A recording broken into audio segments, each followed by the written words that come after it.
तो हमें समझ आ गई कि कस्टम ऑडियंस क्या होती है। आज हम देख रहे हैं कि फेसबुक के ऊपर कस्टम ऑडियंस को बिल्ड कैसे करते हैं, एक बात, और दूसरी बात किस तरह सिक्योर है ये ऑडियंस फेसबुक के ऊपर।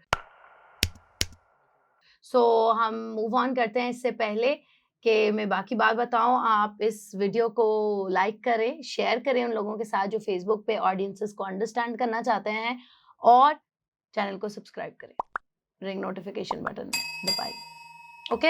अच्छा गाइस, तो फेसबुक के ऊपर हमने अंडरस्टैंड किया कि कस्टम ऑडियंस वो होती है जो हम खुद बिल्ड करते हैं, बेशक अपने किसी पॉइंट ऑफ सेल से इंफॉर्मेशन लेके, या खुद कोई लिस्ट बनाते हैं, या फेसबुक पेज से, इंस्टाग्राम से, वेबसाइट से, कहीं से भी हम लिस्ट अपने कस्टमर की खुद जो अपलोड करते हैं वो कस्टम होती है। अब उसके अंदर एक चीज़ आती है कि अगर हमारी for example point of sale पे लोग आ रहे हैं और वो अपनी पर्सनल इन्फॉर्मेशन हमें दे रहे हैं, अपना नाम, अपना फ़ोन नंबर, तो वो सारा डाटा हम फ़ेसबुक को दे रहे हैं, तो क्या ये कोई इश्यू तो नहीं है? इसके लिए फ़ेसबुक ने बहुत एक सिक्योर सिस्टम डेवलप किया हुआ है जिसको कहते हैं हैशिंग। हैशिंग एक ऐसा प्रोसेस होता है कि जिसमें आपकी इन्फॉर्मेशन जो है, वो अगर आपने कोई फ़ोन नंबर या कोई नेम या कोई चीज़ दी है, वो शॉर्टर फिंगरप्रिंट्स में, कोड की फ़ॉर्म में वो चेंज हो जाती है। सो इ उसका एज़ इज़ नेम नहीं रहता। यानी अगर आपने 100 लोग ऐड किए हैं, उसमें अली है, अहमद है, मिनाहिल है, फ़ातिमा है। जब फ़ेसबुक पे आपने अपलोड किए हैं, तो वो फिर अली, अहमद, मिनाहिल, फ़ातिमा नहीं रह गए, वो सिर्फ़ डाटा रह गया है। इसलिए उसके अंदर किसी बंदे को टारगेट करना या किसी को स्पेसिफिकली आइडेंटिफ़ाई करना पॉसिबल नहीं है, क्योंकि वो ऑल्सो फ़ेसबुक इसी तरह लाइक किसी का वो नहीं हो रही, किसी की बायसनेस नहीं है या किसी को आइडेंटिफाई नहीं किया जा रहा। वो सिक्योरिटी और प्राइवेसी के तौर पे फेसबुक ने हैशिंग का सिस्टम रखा हुआ है, ताकि किसी की प्राइवेट इन्फॉर्मेशन या किसी की सिक्योरिटी कॉम्प्रोमाइज़ ना हो, और यही चीज़ एसडीके में, पिक्सेल में भी अवेलेबल है। ठीक है? अब हम आगे अंडरस्टैंड करते हैं कि कस्टम ऑडियंस हमें बिल्ड कैसे करनी है। बिज़नेस मैनेजर को इस्तेमाल करते हुए कस्टम ऑडियंस कैसे बनती है, और डिफरेंट सोर्सेज़ की कस्टम ऑडियंस कैसे बनती है।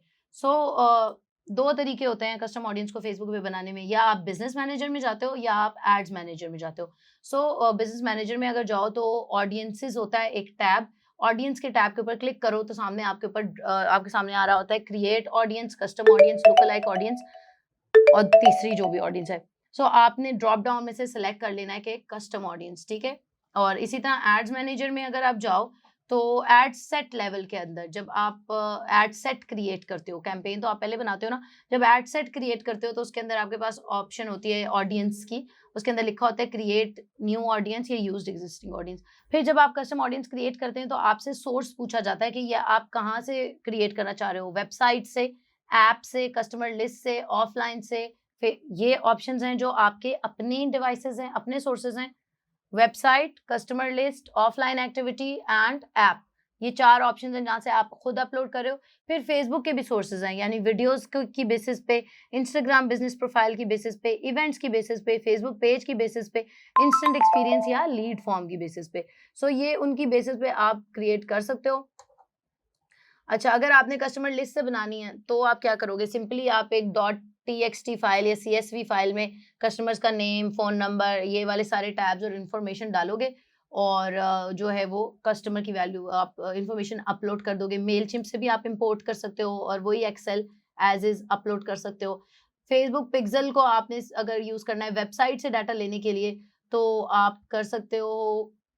कौन से लोग हैं जो आपकी वेबसाइट पे आए पिछले 14 डेज़ में, जिन्होंने कोई परचेज़ किया पिछले 180 दिन में, या जिन्होंने आपकी आइटम कोई कार्ट में ऐड की और उसको बाय नहीं किया। इस तरह ऐसे लोग जिन्होंने टॉप 25% हैं आपकी वेबसाइट पे टाइम स्पेंड करने में, इस तरह आप पिक्सेल का एक कोड होता है सिंपल, वो अपनी वेबसाइट में डाल लेते हो वेबसाइट के कोड में। ऐप के ऊपर आप फेसबुक एसडीके इंटीग्रेट कर सकते हो, जिसके अंदर आप कस्टम ऑडियंस बिल्ड कर सकते हो। ऐसे लोग जिन्होंने ट्यूटोरियल कंप्लीट किया, लेवल 2 पे पहुँचे, ऐसे लोग जिन्होंने वीडियो पूरी देखी, ऐसे लोग जिन्होंने रजिस्ट्रेशन पूरी की, ऐसे लोग जिन्होंने विश लिस्ट में कोई आइटम ऐड किया।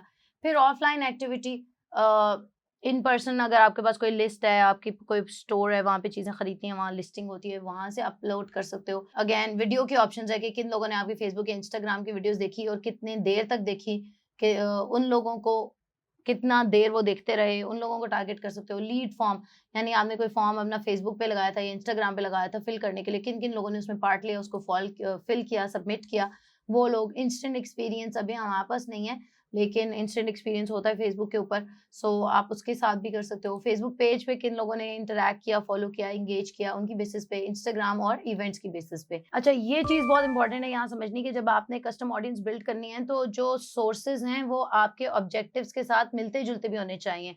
ये नहीं कि आप चाह रहे हो कि आपकी सेल्स ज़्यादा हो, सेल्स इंक्रीज़ हो और आप ऑडियंस वही अपलोड कर रहे हो जो ऑलरेडी सेल आपकी प्रोडक्ट खरीद चुकी हुई है। वो ऑलरेडी खरीद चुकी है तो सेम प्रोडक्ट क्यों खरीदेगी? सही है, फिर क्वालिटी डाटा यूज़ करें अपनी तरफ से, ना डाटा बिला वजह का क्रिएट कर लें। आपको पता हो कि क्योंकि फेसबुक को इस बात से कोई फ़र्क नहीं पड़ेगा कि आपका डाटा क्वालिटी है या नहीं। फ़र्क आपको, आपकी एड कैंपेन को और आपके बिज़नेस को पड़ेगा। अगर अच्छी डाटा आपके पास नहीं है तो जल्दी ना करें एड कैंपेन सेटअप करने में, बल्कि अपना डाटा बनाएँ रादर देन लोगों से तो डाटा कभी भी ना बाय करें जो फ़ज़ूल का आपको कहते हैं। और डिफरेंट डाटा टाइप्स यूज़ कर सकते हैं, डिफरेंट कस्टम ऑडियंसेस बिल्ड कर सकते हैं। चाहे आपसे ऑडियंस ऑफलाइन इंटरैक्ट करिए, ऑनलाइन इंटरैक्ट करिए, जिस भी तरह आपसे बात करिए, आप उनको अपनी कस्टम ऑडियंस में ऐड कर सकते हो, ठीक है? अब हमने ये बात तो कवर कर ली कि कैसे बिल्ड करना है ऑडियंस। सो अगर आपको समझ नहीं आई, आप कमेंट्स में पूछ सकते हो कोई भी बात, help@dankash पे ईमेल कर सकते हो और आस्क दानकाश कम्युनिटी पे अपने सजेशंस और सवाल हमें बता सकते हो। फिर नेक्स्ट वीडियो में मिलेंगे, तब तक के लिए बाय बाय। बहुत सारे लोग जो है हमें देख रहे होते हैं हमारी वीडियोस को और वो ये समझते हैं कि शायद ये सारा कंटेंट और इसके पीछे सारी इन्फॉर्मेशन को इकट्ठा करने में और आप लोगों को हेल्प करने में सिर्फ दानिया एंड काशिफ है, नहीं, इसके पीछे एक बहुत बड़ी टीम है जो आपको जो है हेल्प कर रही होती है ताकि आप तक ये सही कंटेंट पहुंचे। इसलिए आप हमें करें सब्सक्राइब, बेल का आइकन करें हिट और आप क्या कहना चाहते हैं? आप क्या कहना चाहते हैं? सब्सक्राइब करें, बेल आइकन को 0304 1115786 dankash.com